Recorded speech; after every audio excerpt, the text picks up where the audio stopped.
Good afternoon, everyone. It's Nick here. Today, I'm bringing you the Twinkle Tank. So, for those who don't know, or those who do, I was on with the Star Trek Online devs this morning, showing this build off on stream from the Cryptic Studios Twitch channel. I was about to say for the Decker guys, but they're a bit of everything these days, so there's a lot of fun doing that. And thank you, Sooner, if you actually watched the video for having me on, and Wolfie. I really do like this ship. I was happy because I was going to accept no matter what today, and being one of the ships I really have enjoyed in the more recent releases, it was made it even better. So guys, to the build today. So the Twinkle Tank, for the reference, is based off the Twinkling Lights trait for the negative debuff, negative damage resistance rating that is providing while using a different source of weapon type. So mixing your phaser, disruptor, tetrion, polar, and plasma, and anti-proton. So if you can see, I have one of each on the build to maximize the negative damage resistance rating it is providing. So first up, we have the Viridian Plasma Beam Array. So it's just one of my favorite beam arrays in the game. We have the Green Imperium. Well, I'll go on this one quick. The proc is a 30% haste.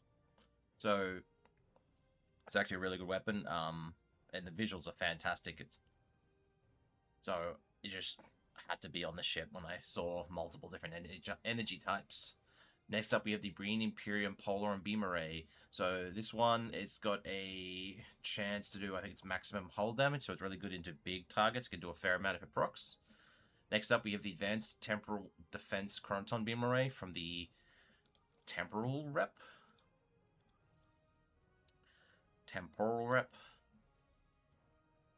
Down in here. Because when you say a rainbow or lights build, might not have the rainbow weapon. So, just thought it made sense. Next up, we have the Terran Task Force Disruptor Beam Array, because this is just the strongest beam array in the game. This thing hits the hardest by far. I think it's like a good 20-30% above the others. Next up, we have the Phaser Narrow Angle Beam Array. I want to say that's from the Connie 3, but I might be mistaken there, so guys, correct me if I'm wrong. Next up, we have the Omnidirectional Parvin Proton Beam Array. This is the only one that's not actually proccing the trait. Proton doesn't count for anti-proton. I think that's something that's being asked, but we'll have to wait and see in a future date. But Parvin Omni is one of those. It breaks all rules of STO. It's yeah, people say don't put like a beam on a cannon build, but this thing is that good, and it also gets triggered by cannon scatter volley, that it is that good. But this is a beam build, and it's a beam, so it's just a no-brainer to slot it because it's just that good. Next up, we have the Omnidirectional Volf Anti-Proton Beam Array.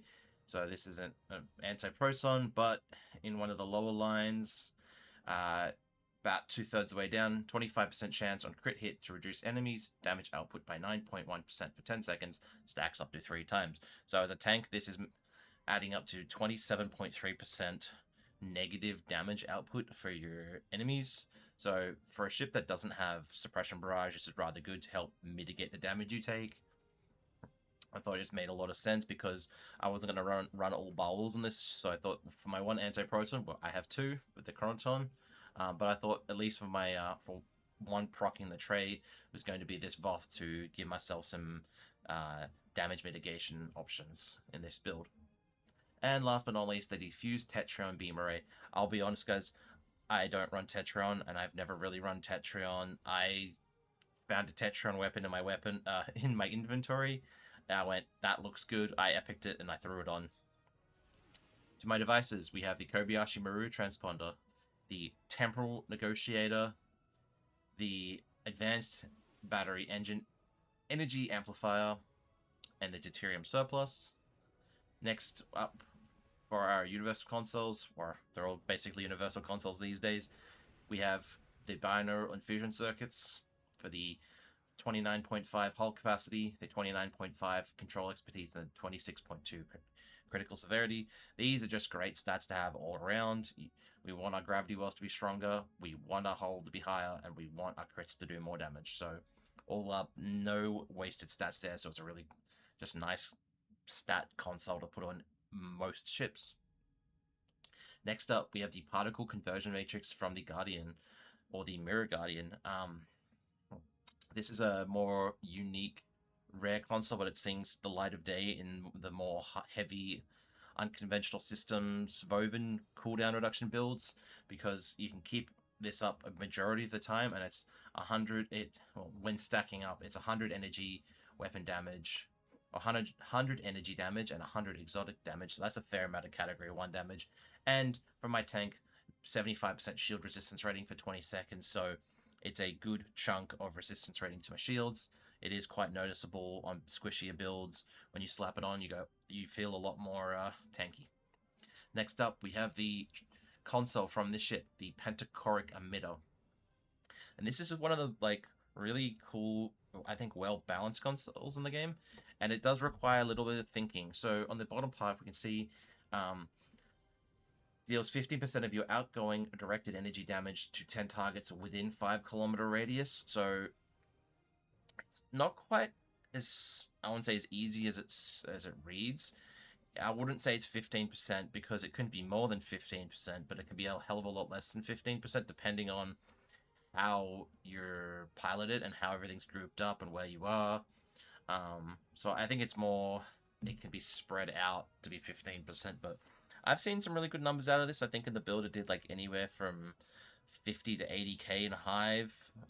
In INC it's definitely a little bit less because there's not as many targets, but still a really cool console, and I think it works rather well for tanking because it's adding damage to multiple targets. It's adding tank stats that you like, and it's just a really cool effect. Next up, we have the Antimatter Interweave. This is our toggle ability right here. This is basically every time it's up, you just want to toggle it and let it run, because every time you get hit up to 10 times, it'll then release a radiation pulse to everything in a 3-kilometer radius, so doing a nice big hit. So it works. It's probably one of the better tank consoles to have on every build because it's dealing damage for how often you're getting hit, and then it's also giving you a scaling damage resistance rating buff the lower your hull gets. So the lower your hull get, the more damage resistance rating you get, the tankier you get, and then so it works in the reverse of when you're taking damage, you're getting tankier, and it is quite good. Next up, we have the Gamma Burst from the Promillion. This is on the build. I don't really look at the passive stats, but this is on the build for the Taunt. So a ship without attract fire, your threat generation is instantly nerfed compared to, say, a ship with attract fire. So you need to sort of counteract that with some tools. And I decided on this ship with a high uncon potential that I wanted to run Gamma Burst, and I wanted to run the Temporal Disorder console to have multiple taunts out. And it kind of kept the flow really nicely with this build. I just spam barred it, and it was just taunting things as I was going. And I've had some of the best attacks in with this ship that I've had in the last 6 months with other new ships. So it's working rather well. Next up, we have the Dynamic Power Redistributor module from the DPRM. I think most people know now why this is on the build. It's on the build for the 500 hull regen and the 100 bonus damage resistance rating. This basically, in almost all scenario, if you hit it early enough, is a I will not die for 20 seconds console. So it's just a really strong single target self heal. Sorry, sneeze break, had to stop the recording real quick. So next up, guys, we have the Adaptive Emergency Systems. This is for one of our consoles that we can spam bar constantly because it has a 30-second uptime, and with the current ability to cool consoles down like this, it's up 100% of the time. So it's 50% bonus all damage resistance rating 100% of the time, the 30% bonus all damage resistance rating, the 30 bonus all damage all the time. Sorry for the misspeak there, everyone. And its passives are still good. 19 energy damage resistance rating and 3.3 maximum hull capacity. So all really nice things to have on a tank and have it on a tank constantly. That's something really nice about this current meta is with these ships that have really high cooldown reduction potential, you can sort of change it up a little bit because you can have really high uptime on these consoles that traditionally probably wouldn't have. So you want, on a tank, you don't want spikes. You want, a pretty flat curve. You just want to be as strong as you are the entire time. You don't want to be randomly weaker. So it has really opened up our options for different build styles. So it's really nice. Next up, we have the Temporal Disorder console from one of the events in the last 2 years. For those who know, with my health issues and all that, I've just lost track of all time.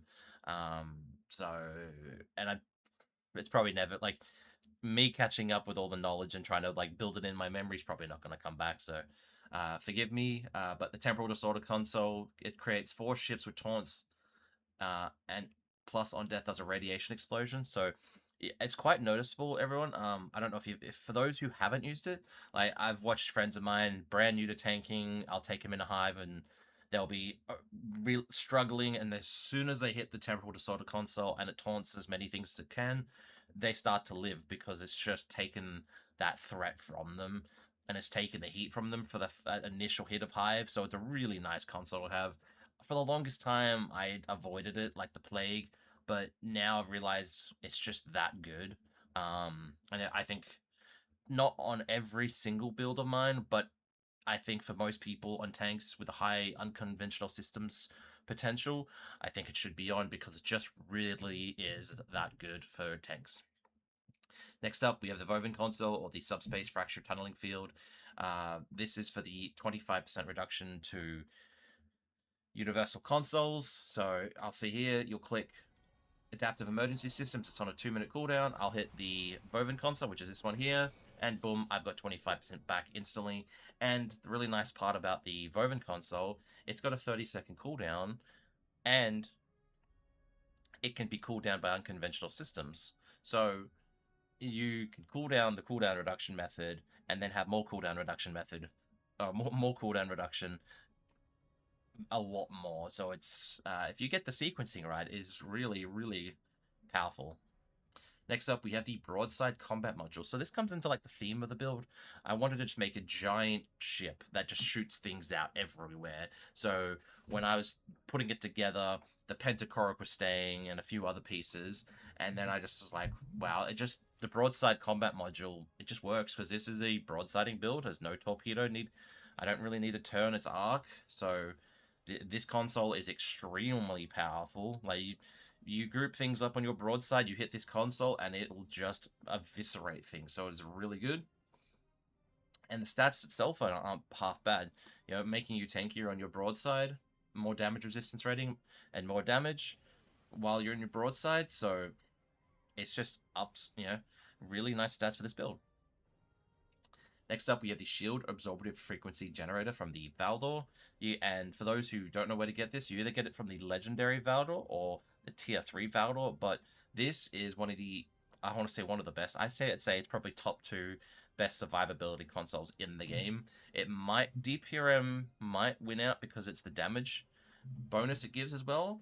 But for just a pure survivability for the cost, there's really not many things that could be better than this. Because it's 90% when you're below 90% shield facing. So basically, if you go into any board combat, you're going to be below 90, and you have a 2.5% per shot, not per crit, per shot.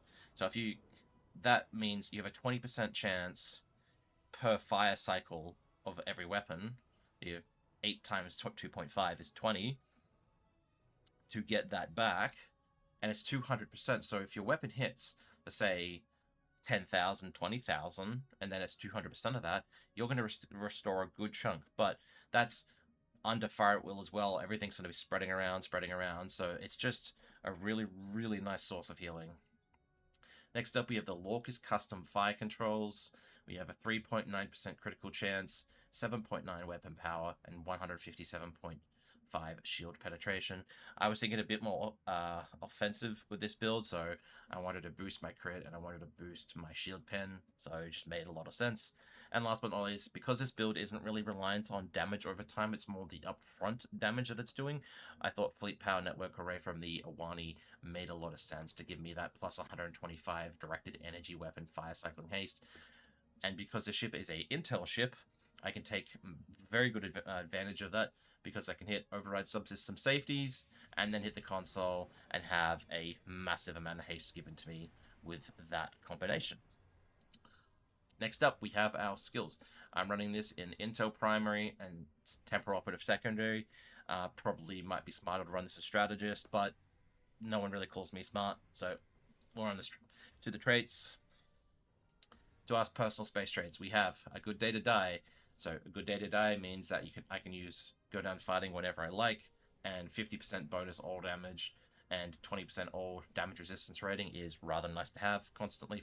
That's what makes the tactical captains just do so much damage compared to the other two classes, because yeah, there's just no counteracting with builds attack pattern alpha and go down fighting and tactical fleet. So I always say tactical first, second, and third for build choices. Next up, Superior Beam Training, 7.5% bonus weapon damage. So because a lot of the power of this build is its beam arrays, I wanted the beam weapons to be doing as much as they possibly could. We have Twinkling Lights. So this is a rainbow build, and with a new trait from the Winter event store of Twinkling Lights. So it's minus 20 all damage resistance rating until defeated. Until they're defeated. So that means basically it's each foe you're marking. It's not a constant 120 debuff. It's, you know, you'll get to a ball cube, you'll mark it with each weapon, so you mark it with each of the 6 types, you'll get minus 120 debuff on that target until it's dead, and then you've got to repeat the process. But it is still that powerful, because 120 debuff on a lot of ships, say like this one with no hangar base, and that's no availability to type 7s, there's really not a lot of ways to get that consistently high debuff. Like, you can run consoles like Trinary Arrays and all that, but that's to one target every 2 minutes, not consistently like this, so it is a rather nice trait to have. I will put a little note there though, we're not 100% sure if that trait's going to get nerfed or not with its current popularity. So guys, do not be surprised if that does take a nerf, but I'm leaving it on the build for now. I will let you know if it does get nerfed, but for now, it's minus 20 per stack. If it gets nerfed, we'll have a little cry, but I wouldn't be surprised if it does. Next up, we have Fragment of AI Tech, 21.7 energy weapon damage based on control, and 50 control expertise, so this isn't really good, just buffing your weapon damage and buffing your control. So you're doing more damage, and your control is, your gravity well is a larger area of effect. Next up, we have Fireball Escape. So this is basically, I could say the crit severity is nice and the turn rate's nice, but this is for the immune to warp core breaches. Even though I'm a tank, I still don't want to get hit by warp core breaches. Warp core breaches suck, and we don't want to get hit by them, so Fireball Escape, everyone. Next up, we have Intelligent Agent Attaché. On weapon critical strikes, restores 2% of captain ability recharges. So when you're setting captain abilities, that's attack pattern alpha, go down fighting, tactical fleet, vulnerability assessment. And that means every time you crit, 2% cooldown reduction for those abilities. So giving us more uptime on alpha is always really nice to have. Terran targeting systems, 15 crit severity. Not much to say there, but 15 crit severity, it is more than I had before, so it's always really nice. The Boimler effect. So this is our one and only cooldown reduction method on this build, so I'd recommend for most people to have a secondary source, but I'm running some lower cooldown reduction abilities like emergency powder engines and Heisenberg, so hopefully I don't ever run into a point where Boimler doesn't trigger, but Boimler is generally enough for me because I have quite a high endeavor score. Pardon me, everyone. So normally it's sufficient, but for some people I would keep an eye on it and just recommend, if you do feel like your abilities aren't cooling down as quickly as they should, I would then look into a secondary source. You can use like chronometric here. Chrono Capacitor Arrays for 9.4 Bridge Officer ability recharge. You could use a Photonic Officer and so on. Borg Duty Officers. So there's several different sources of cooldown reduction. The new Trafalgar console to make sure your abilities are cooling down. Next up, we have the Unconventional Systems trait. This is to make sure our universal consoles are getting cooled down every time you hit a control ability like Director Beam, Gravity Well, Timeline Collapse, etc., etc. Your universal consoles are getting cooled down, so hit a Tractor Beam and get cooldown reduction on all your really powerful clicky consoles. Next up, we have Breen Shield Tunneling. This is for the increased in armor and shield penetration, because this is a bit more of a damaged focused tank. I was happy to lose the shield capacity and gain the penetration because, like I said before, there's not many short sources of debuff or pen. Pen and debuff work similar ways, but it's yeah, making you do more damage into the resistance rating of what the ship has, so making you do more damage. So it's always really nice. Next up, we have the Starship traits. We have Breen Free Fire. So for all energy weapon builds, this is a fire all energy weapon build, you want an extension trait. So I'm using Breen Free Fire because I did not want to use a torpedo and I did not want a requirement for the build. I didn't want to have to be hit or so on. So I wanted Breen Free Fire.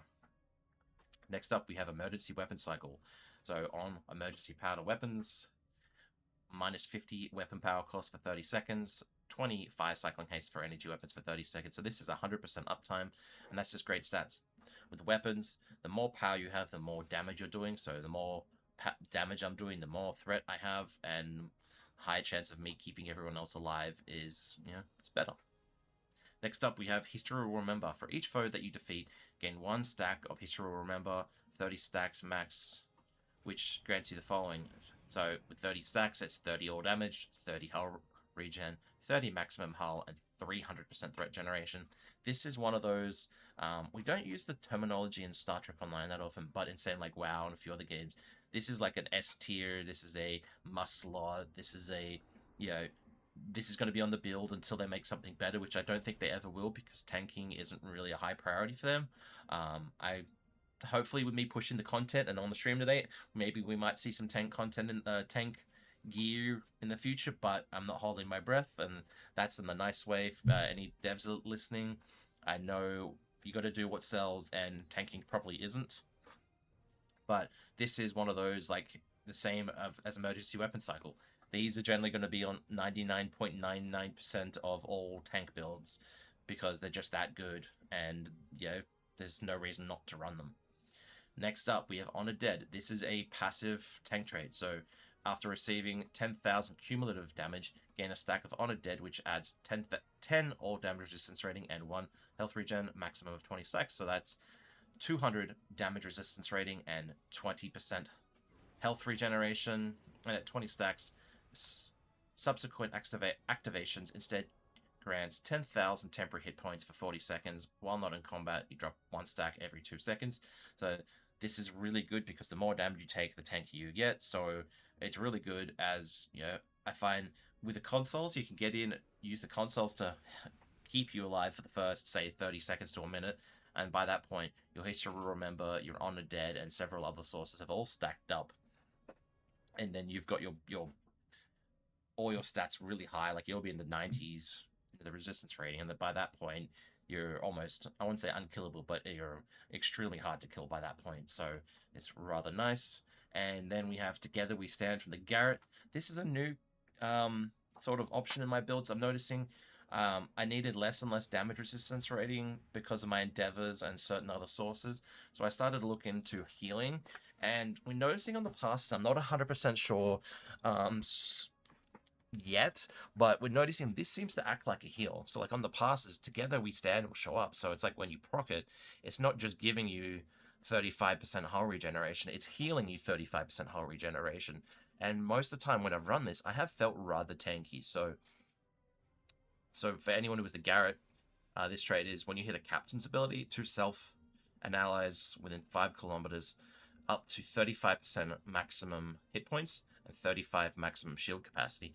So, and it really does it's noticeable when I'm running this. It's just, it feels good because I just seem to be in these ships that I shouldn't be tanking very well in, but they tank rather well in. Next up, we have Thunder Run. So Thunder Run is a nice passive trait.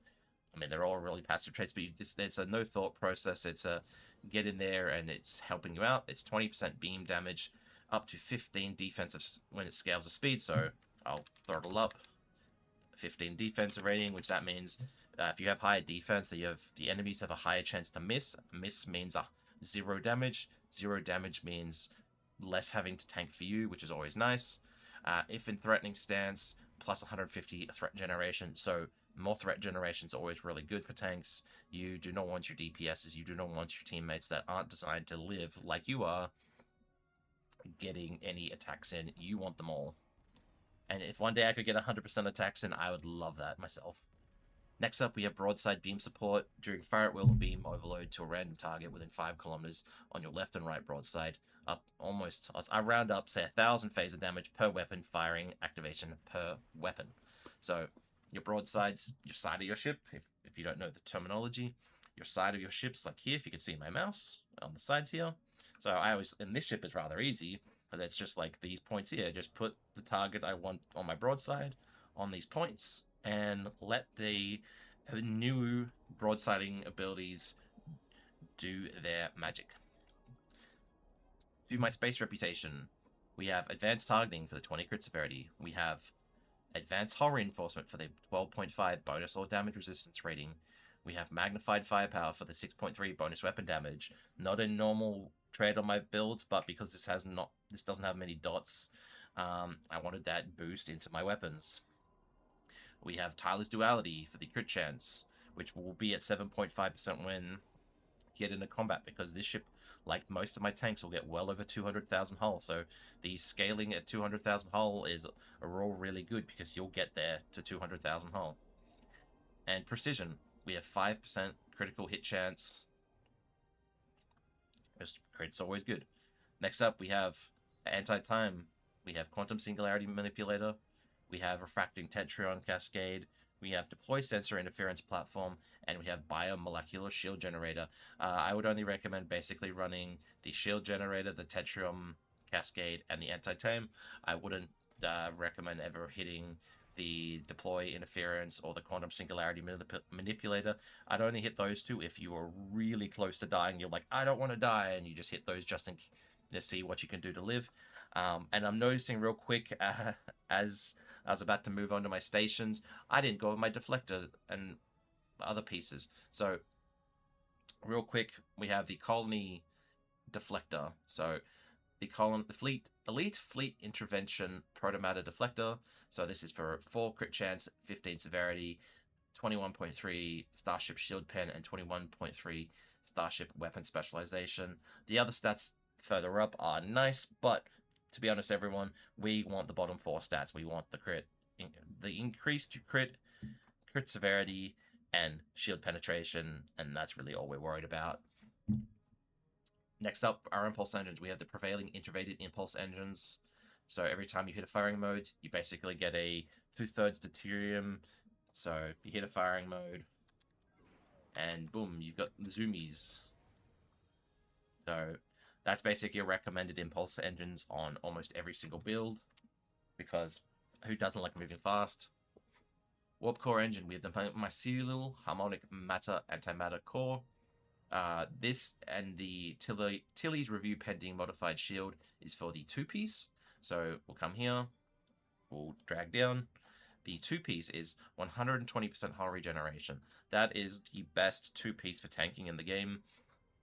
The increase in hull regeneration is quite noticeable, and I'd recommend, there's no caveat to that, you don't need to be a tank to run that. I'd recommend, if you have any survivability issues on your any builds, the Disco 2-piece is your friend, because that is a really nice increase to your hull regeneration. Alright guys, to our stations. This is a bunch of uncon triggers. So we have Heisenberg Amplifier, Chronometric Inversion Field 1, Timeline Collapse 1, Fire at Will 1, Attack Pattern Beta 1, Emergency Powder Weapons 1, Ionic Turbulence 1, Override Subsystem Safeties 3, Reverse Shield Polarity 3, emergency powder engines 1, tractor beam 1, scramble sensors 1, and gravity well 1. Wow, I have a lot of abilities at the rank 1 level. That is crazy. There's only, what, 2 that weren't at the rank 1?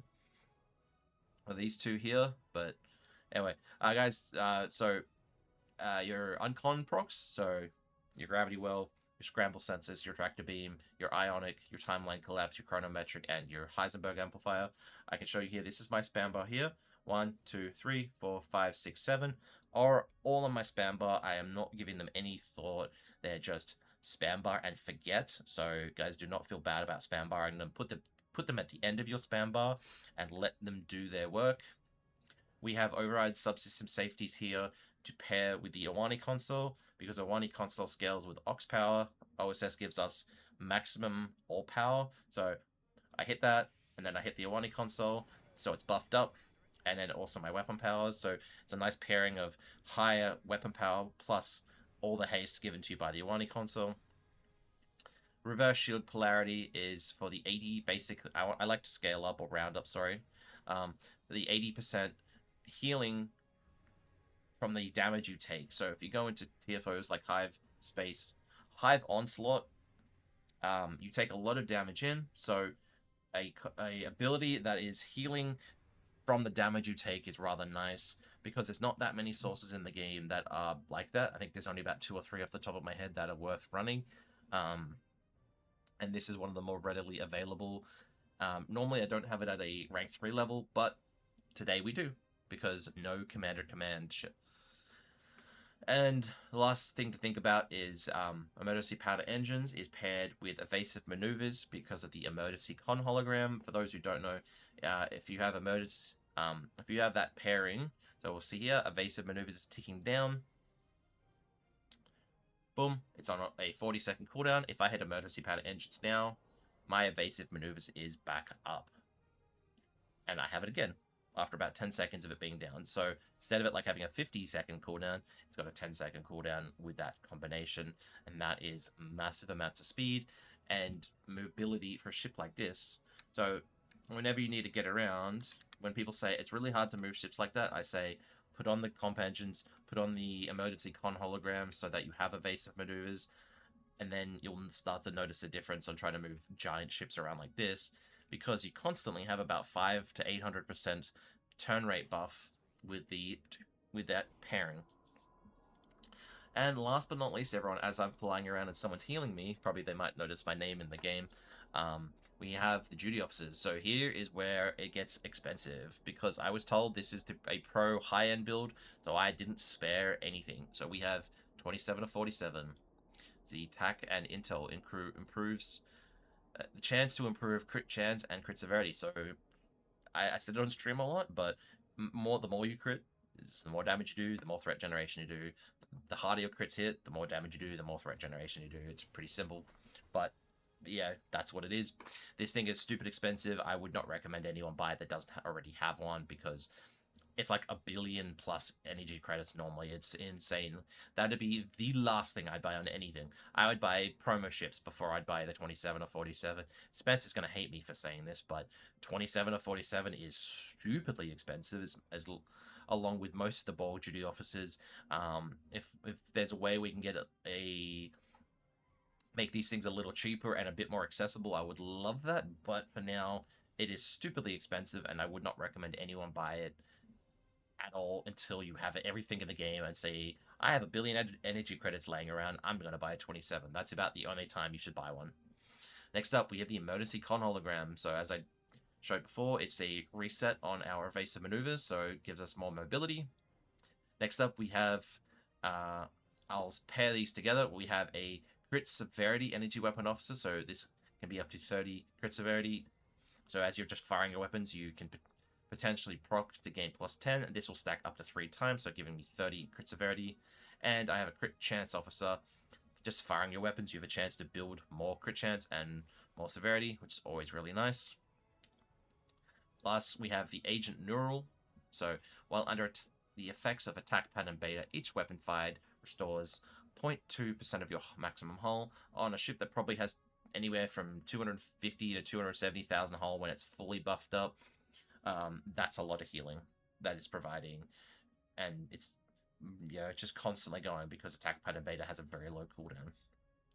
And last but not least for this build, everyone, we have a fabrication engineer for the increased duration of reverse shield polarity by 8 seconds. So this is a 28-second reverse shield polarity. That's massive. That's almost half a minute. There's some TFOs that if you build this up a little bit, like I've seen reverse shield polarity in the 90s on hull healing, you can sit there for 30 seconds and just basically almost be unkillable with this pairing because it's just that strong. But anyway, guys, that is the Twinkle Twinkle tank shown today on the Cryptic stream. Guys, I'm quickly going to mention it in my Discord. I'm going to bring my Discord over real quick. We have Nick's House of J. I recommend anyone, if you have a question about any of my builds, I'm starting to post them all in this channel here, Nick's Builds. If you have any in-depth, long-term questions, bring them to my Discord, please, because that's where I'll be able to see them, and I can get you an answer. Or if someone of my friends will answer before me, and I can then help out. But we can have a conversation a bit easier than say the YouTube comments. I still love all the likes, all the YouTube comments, guys. But I really want to give out the build help. So if you have any long-term questions about a build, do not hesitate to ask me, message me, do whatever you want. I'm here to help. This is my jam, guys. I was saying on stream today, builds are what keep me in the game, and this is where I like to be helpful. So the link to my Discord will be down below. Thank you all for watching. Like, comment, subscribe if you haven't. All the rest of the normal YouTube stuff, and I'll see you all next time. Bye.